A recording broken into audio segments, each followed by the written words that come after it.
உலக chess champion பட்டம் வென்ற குகேஷ் நடிகர்கள் ரஜினிகாந்த் மற்றும் சிவகார்த்திகேயனை நேரில் சந்தித்து வாழ்த்து பெற்றார். நடிகர் சிவகார்த்திகேயனின் மிகப்பெரிய ரசிகர் குகேஷ். உலக செஸ் சாம்பியன்ஷிப் பட்டம் வென்ற குகேஷ் நடிகர் சிவகார்த்திகேயனை சந்திக்க விரும்பினார். இதையடுத்து சென்னையில் உள்ள நடிகர் சிவகார்த்திகேயனின் அலுவலகத்தில் குகேஷை சந்திக்க ஏற்பாடு செய்யப்பட்டது. இதனையடுத்து குகேஷின் பெற்றோர் மற்றும் அவர் பயிலும் பள்ளி நிர்வாகிகள் சிவகார்த்திகேயனின் அலுவலகம் சென்றனர். அங்கு குகேஷை சந்தித்த சிவகார்த்திகேயன் வெகுவாக பாராட்டினார். உலக செஸ் சாம்பியனான குகேஷுக்கு சிவகார்த்திகேயன் விலை உயர்ந்த வாட்ச் ஒன்றையும் பரிசளித்தார். இதேபோல போயஸ் தோட்டத்தில் உள்ள ரஜினிகாந்தின் இல்லத்திற்கு சென்ற குகேஷ் அவரிடம் வாழ்த்துக்களை பெற்றார். குகேஷுக்கு ஆட்டோபயோகிராபி ஆஃப் தி யோகி என்ற புத்தகத்தை ரஜினி பரிசளித்தார். தொழில்நுட்ப கோளாறால் எஃப்ஐஆர் லீக் ஆனதாக சென்னை காவல் ஆணையர் அருண் விளக்கமளித்துள்ளார். இது தொடர்பாக பேசிய அவர் எஃப்ஐஆர் லீக்கான விவகாரத்தில் கோட்டூர்புரம் காவல் நிலையத்தில் வழக்கு பதிவு செய்யப்பட்டுள்ளதாக கூறினார். இந்த தொழில்நுட்ப கோளாறுக்கு யார் காரணம் என்பதை கண்டறிந்து அவர்கள் மீது நடவடிக்கை எடுக்கப்படும் எனவும் அருண் தெரிவித்தார். சார் அதான் சொல்றேன், அப்லோட் பண்ணிடுவோம் சார். அது பிளாக் ஆச்சுன்னா உங்களுக்கு தெரியாது. ஆரம்பிக்கும்போது சொன்னல டெக்னிக்கல் கிளிச்சில் இந்த ஐபிசிலேருந்து பிஎன்எஸ் ஆனதுல இது கொஞ்ச நேரம் ஓப்பன் எக்ஸ்ட்ரா தான் ஓப்பன் ஆயிருக்கு. அதுக்கப்புறம் ஆட்டோமேட்டிக்கா பிளாக் ஆயிடுச்சு. ஆட்டோமேட்டிக் பிளாக் நாம பண்றதுல ஆட்டோமேட்டிக் பிளாக். அண்ணா பல்கலைக்கழகத்தில் 140 பாதுகாவலர்கள் 3 ஷிப்ட் அடிப்படையில் பாதுகாப்பு பணியில் ஈடுபட்டுள்ளதாகவும் காவல் ஆணையர் அருண் தெரிவித்தார். அண்ணா பல்கலைக்கழக வளாகத்தை பொறுத்த வரைக்கும் ஆல்ரெடி சொன்ன மாதிரி தான் 70 கேமரா இருக்கு. அங்க வந்து டெக்ஸ்கோன்னு சொல்லக்கூடிய எக்ஸர்வீஸ்மேனை வச்சு அவங்க செக்யூரிட்டி ஆல்ரெடி அண்ணா பல்கலைக்கழகத்தில் 140 பேர் இருக்கிறாங்க. 140 பேர் செக்யூரிட்டி இருக்கிறாங்க. அதை 3 ஷிப்டா போடுறாங்க. 49 பேர் ஒரு ஷிஃப்ட், 49 பேர் ஒரு ஷிஃப்ட், அடுத்து 42 பேர். இதுதான் அவங்க ஷிஃப்ட் அரேஞ்ச்மெண்ட். கேட்லாம் போட்டு மேனேஜ் பண்றாங்க. அது இன்னும் எப்படி இம்ப்ரூவ் பண்றதுன்னு ஸ்டடி பண்ணிட்டு இருக்கிறோம். அண்ணா பல்கலைக்கழகத்தில் பொருத்தப்பட்டுள்ள 70 சிசிடிவிகளில் 14 சிசிடிவிகள் வேலை செய்யவில்லை என்றும் ஆணையர் அருண் தெரிவித்தார். ஞானசேகரன் விவகாரத்தில் சார் என்று யாரும் இல்லை என சென்னை பெருநகர காவல் ஆணையர் அருண் தெரிவித்துள்ளார். அண்ணா பல்கலைக்கழக மாணவி பாலியல் வன்கொடுமை விவகாரம் தொடர்பாக காவல் ஆணையர் அருண் செய்தியாளர்களை சந்தித்தார். அப்போது கைது செய்யப்பட்டுள்ள ஞானசேகரன் வேறு ஒருவரிடம் பேசியதாக கூறுவது தவறு என்றார். அதுல ஒரு நபரை வந்து பேசும்பொழுது சார்னு சொன்ன மாதிரி நிறைய பேர் குறிப்பிடுறாங்க. அது நடக்கல. அது அவன் பொய்யா சொன்னது. குறிப்பா அந்த அக்கரன்ஸ் நடக்கும்போது அவன் அந்த போனே ஏரோப்ளேன் மோட்ல தான் போட்டு வச்சிருந்தான். அதனால அது தவறான தகவல். 2019ஆம் ஆண்டுக்கு பிறகு ஞானசேகரன் மீது எந்த வழக்கும் பதிவாகவில்லை எனவும் பெண்களுக்கு எதிராக செயல்பட்டதாக சென்னை பெருநகர காவல்துறையில் இதுவரை ஞானசேகரன் மீது வழக்கு பதிவாகவில்லை எனவும் காவல் ஆணையர் அருண் தெரிவித்தார். இவன் மேல ரவுடித்தனம் பண்ணதாகவோ வேற ஏதாவது பெண்களை அபியூஸ் பண்ணதாக வழக்கு இல்லை. நம்மகிட்ட இருக்கிற 20 வழக்குலையும் அது மாதிரி வேற எந்த கம்ப்ளைண்டும் அவன் மேல வரல. இருக்கிறது எல்லாமே இந்த கிரைம் ஆஃபென்சஸ். அதுல இவனுக்கு 6 வழக்குல கன்விக்ஷன் ஆயிருக்குது. மற்ற வழக்கெல்லாம் விசாரணை நடந்துட்டு இருக்குது. ஞானசேகரனுக்கு 6 வழக்குகளில் ஏற்கனவே தண்டனை கிடைத்துள்ளதாகவும் அருண் குறிப்பிட்டார்.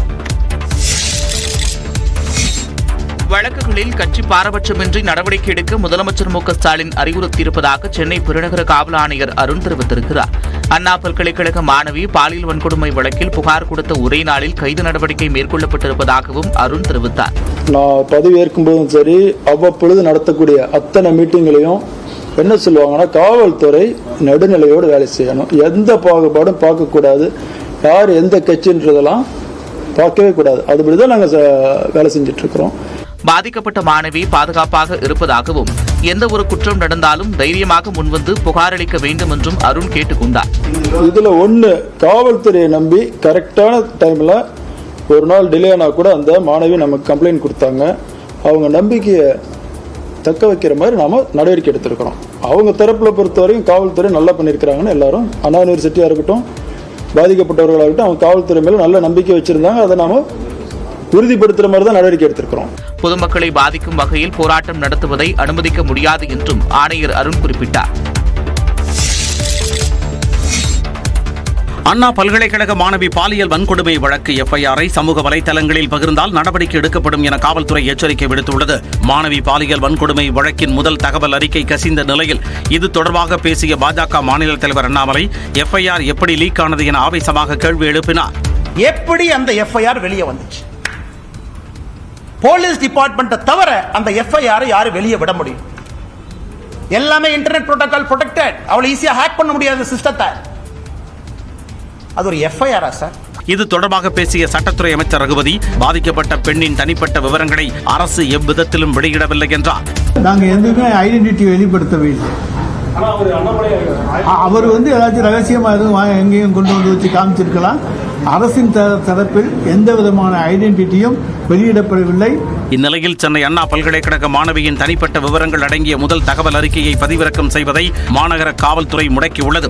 ஏற்கனவே மாணவியின் விவரங்கள் அடங்கிய முதல் தகவல் அறிக்கையை வைத்திருப்பவர்கள் அதனை பகிர்ந்தால் கடும் நடவடிக்கை எடுக்கப்படும் என சென்னை மாநகர காவல்துறை எச்சரிக்கை விடுத்துள்ளது.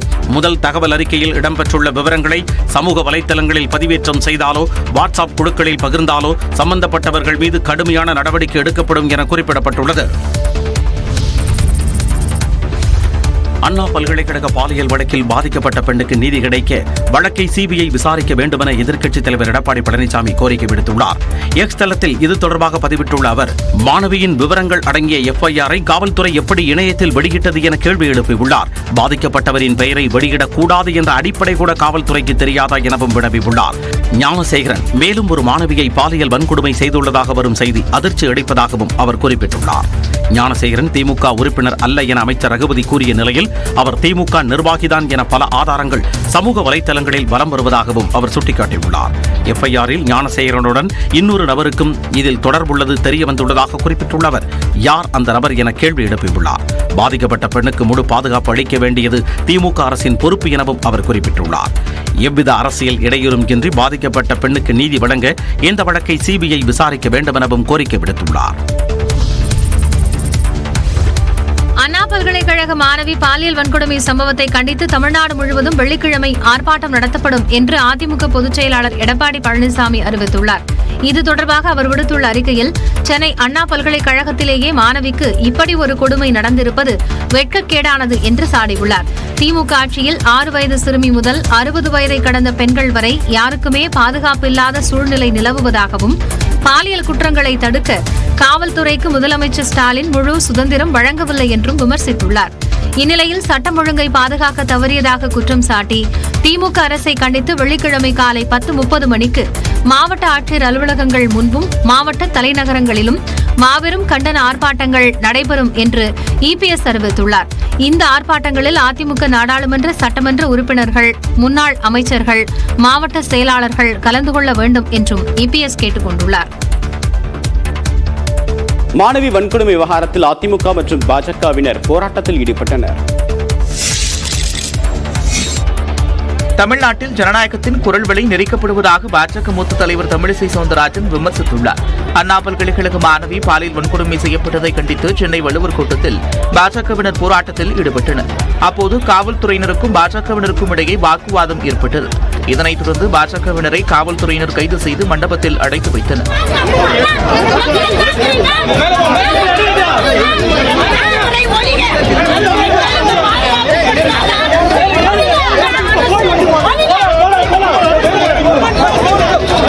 தொடர்ந்து தமிழிசை சவுந்தரராஜன் உள்ளிட்டோர் மாலையில் விடுவிக்கப்பட்டனர்.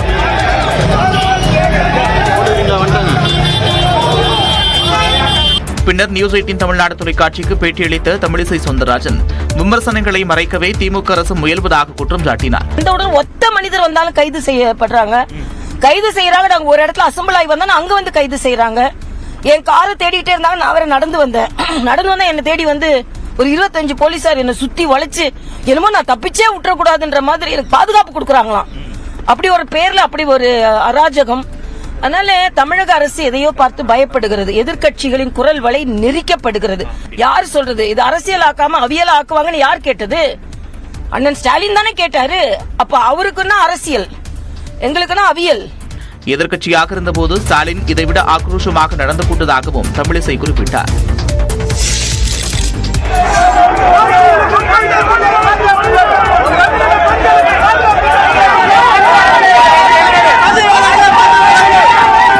அண்ணா பல்கலைக்கழக மாணவிக்கு நேர்ந்த பாலியல் வன்கொடுமையை கண்டித்து போராட்டத்தில் ஈடுபட்ட அதிமுகவினரை போலீசார் வலுக்கட்டாயமாக கைது செய்த காட்சிகளே இவை. அண்ணா பல்கலைக்கழக நுழைவாயில் முன் அதிமுகவினர் போராட்டத்தில் ஈடுபட்டனர். முன்னாள் அமைச்சர் ஜெயக்குமார், வேளச்சேரி சட்டமன்ற முன்னாள் உறுப்பினர் அசோக் தலைமையில் நூற்றுக்கணக்கானோர் சாலை மறியலில் ஈடுபட்டனர்.